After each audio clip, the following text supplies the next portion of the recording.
welcome back to my channel. My name is Jody. On this channel, I talk about all things luxury as well as document my sister lock journey.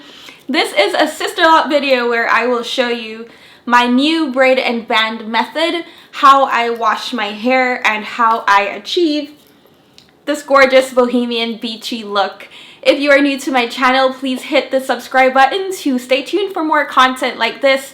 I post 2 sister lock videos monthly, but I also post 2 videos weekly, so go ahead and enjoy all of the content. Leave me comments on what you enjoy, and if you have any methods that may be helpful to our sister lock community, go ahead and drop them in the comments as well. So guys, I got my sister locks established on June 17th of 2021. I have a video all about that and several follow-ups since then. So let's get into part 1, which is our braid and band. I have been using these colored rubber bands because they are much easier to see when removing. And also I use the little hair ties because those are easy to put on and remove as well. I just use a mixture depending on how large the sections are. But let's get a look at the texture. It's been almost 3 months, just 2 weeks shy of being 3 months. My hair is starting to mat. It does look like the locks are coming together. What I love about this method I'm going to show you is that my wash lasts a really long time. So it's been almost 3 weeks since I did my last wash, and I feel like my hair still looks pretty good. The scalp looks pretty nice. I'm going to show you how to keep your scalp moisturized and itch free. Let's begin our braid and band. So you're going to get small sections of hair and we're going to braid them, secure the ends with either a rubber band or a small hair tie. Again, we braid and band in order to protect new locks. We don't want them to bunch, we don't want them to slip, and so braiding and banding prior to washing is a method to protect each lock and to still allow us to get clean hair. So when you braid and band, you want to ensure to not get too tight at the roots. You want to leave the roots a little bit loose so that when you wash, you can cleanse thoroughly. So leave the scalp area just a little bit loose. Also, don't make the braid too tight. You want water to be able to run through so that you can thoroughly rinse the shampoo from your hair. And don't worry about the ends too much, just tuck them in. So I'm just going to continue this process all over my head. I'm going to braid small sections, remembering to leave the roots a little loose and not braid too tight. And then I'm just going to tuck with either my rubber band or my hair tie. Since this braid feels a little bit thicker, I will be using a hair tie on this one. It's just whatever your preference is. And remember not to make the rubber band or hair tie too tight. You want to be able to pull them off without snagging your hair. So see you in a little. I'm just going to continue to get my entire head braided.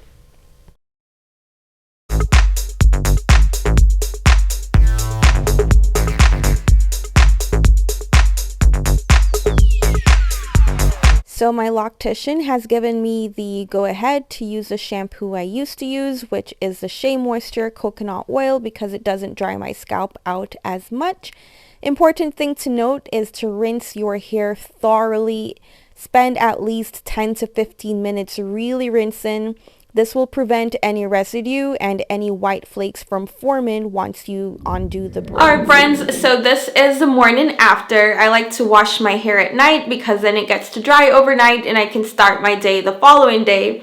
So you can see my braids are completely dry and I'm about to take them down and show you how it looks and then what I do next, and also my method for relieving dry scalp.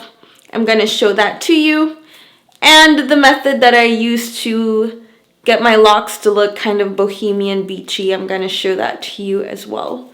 So let's just take these braids down. You're going to see they're curly,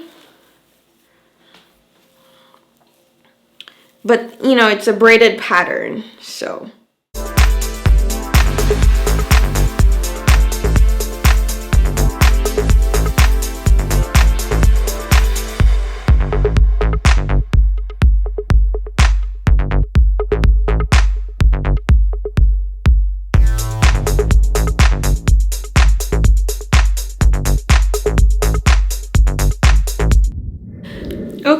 So this is how my hair looks with all the braids out. As you can see, it's going in the direction of where the braids were. It's not evenly distributed across my head. And the curls are kind of stiff. And I don't really love it like this. Now, I can tell you like the following day it does drop some if I were to leave it. But most times that doesn't work for me because like right now I have a couple more videos to film right after this and I don't want my hair looking like this. So I'm about to show you what I do to get the even distribution and to make it look more like bohemian and free, which is the look that I love. Okay, so what I do is I spray my hair with a mixture of water and essential oils. Now, if all I were doing was just trying to get the even distribution and the aesthetics of the hair, I would need just water. But this is also the method I use to relieve dry scalp. My hair had such bad dry scalp. I don't mean like little itchy flakes. I mean like my entire scalp was just coated with just dry white looking stuff. And so sometimes I would try to scratch at it, but it was the entire scalp everywhere that was coated. It almost looked like psoriasis. Is that what they call it? It was really bad.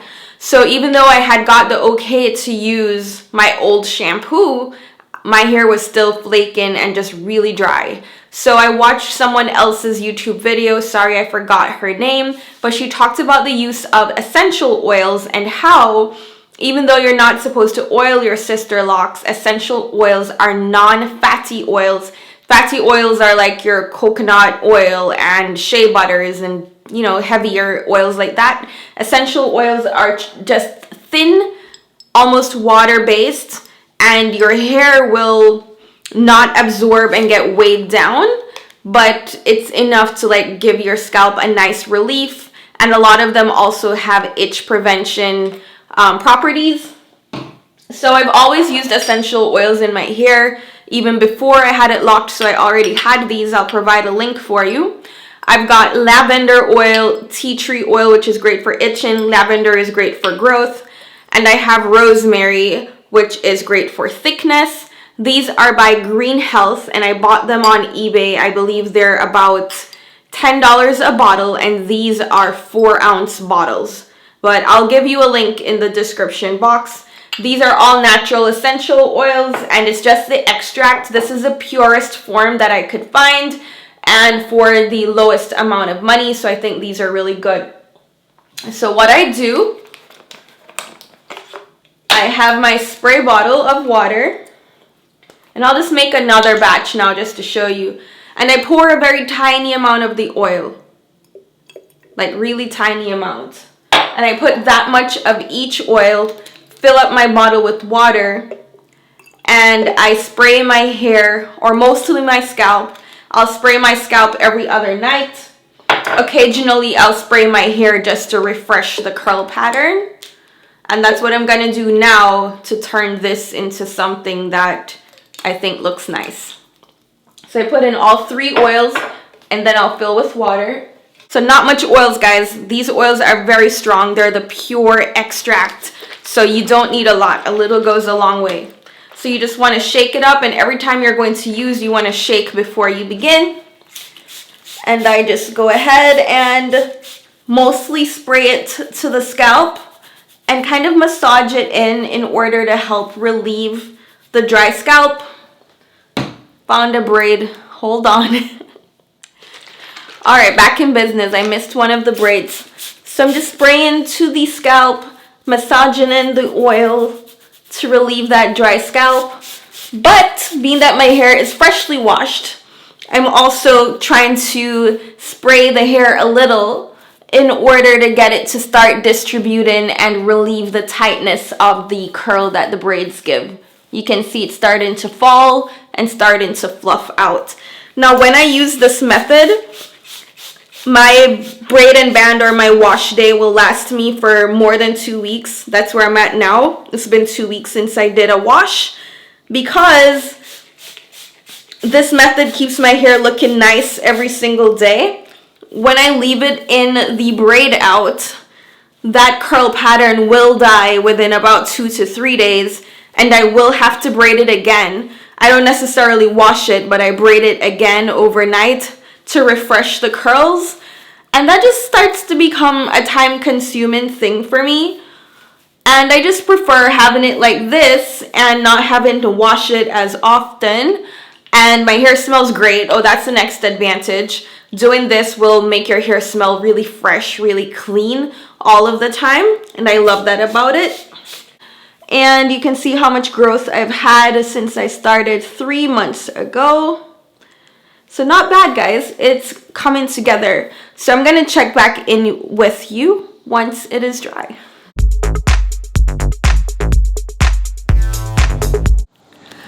Alright guys, so my hair is completely dry. This is how it looks in natural light. I came out here to give you a better view of how it truly looks, color and all. So this is my growth so far. Looks like about 1 inch to me. I still have the ends. I don't do anything in terms of trying to tame them or make them curly. They just are naturally this way. And I'm 1 week away from my retie, so look out for my retie video next week. The edges will look a bit more snatched, but as I was telling you, using this method to refresh my hair, I don't mind how the edges look too much because it blends into the overall vibe. When I leave it as a fresh braid out, I do sometimes put edge control because it looks too contrasting. So anyway, let's take a look at the full head. Alright, so this is my hair completely dry. You can see how nice and fluffy it looks. Also, look at the roots. They have filled in quite a bit since I got my establishment. Definitely not spacey or scalpy. My hair is definitely thickening up. I hope you enjoyed this video, guys. I will be filming a get to know me next week, so please put in the comments some things that you would like to know about me so I can share them in that video that I will be filming. I also have a few cool trips coming up to Napa Valley and so forth, so please subscribe to come along with me. I'm filming my 3-month retightening and showing you some before and after pictures and the whole journey so far and things like that. So definitely subscribe to keep on seeing my sister lock journey and to learn more about how I care for my hair. See you friends in another video.